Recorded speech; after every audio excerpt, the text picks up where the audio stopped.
Hello everyone, আসসালামু আলাইকুম। সবাই কেমন আছেন? আমি আল্লাহর অশেষ রহমতে আলহামদুলিল্লাহ ভালো আছি। নিয়ে আসলাম নতুন একটি ভিডিও।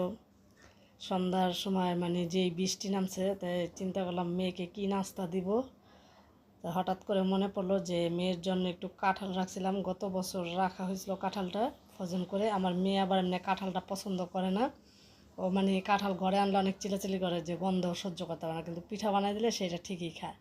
তো এখানে আমি ওই কাঁঠালটা বের করে নিলাম, আর নিলাম কিছু চাউলের গুঁড়া, একটু ময়দা, চিনি আর একটু গুঁড়া দুধ দিয়ে দিছি, সামান্য একটু লবণ দিয়ে দিছি। মিষ্টিটা ব্যালেন্স রাখতে একটু লবণ দিলাম। দেওয়ার পর আমি হাত দিয়ে কাঁঠালগুলো চটকায় নিতেছি। চটকায় সব কিছু একসাথে মিশিয়ে নিব।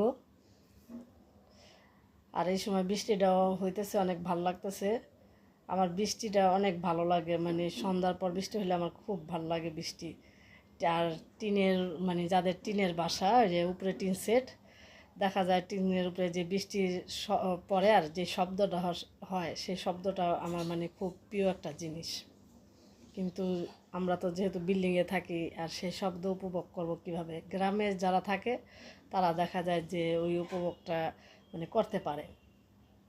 গ্রামে গেলে বৃষ্টি হলে না, আমার কাছে এই জিনিসটা শুনতে এত ভালো লাগে। টিনের উপরে বৃষ্টিটা পড়ে, খুব ভালো লাগে শব্দটা। তো এখানে যে কথা বলতে বলতে আমি তেলটা গরম করে তারপরে এগুলো দিয়ে দিছি, পিঠাগুলো দিয়ে দিছি।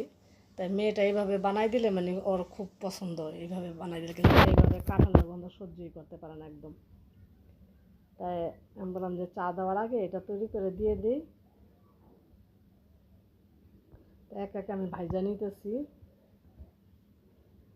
কার কার পছন্দ এগুলা কমেন্টের মধ্যে জানায়েন।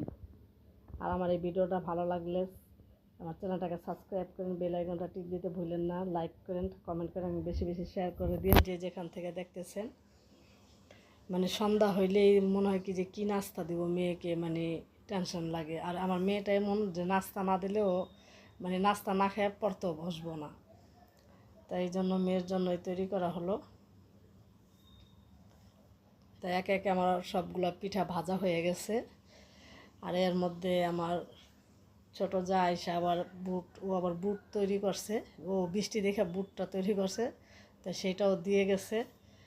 তাই চিন্তা করলাম এগুলা খাওয়ার পরে মেয়েরে চা দিব। এই যে বুটটা অনেক টেস্ট হয়েছে।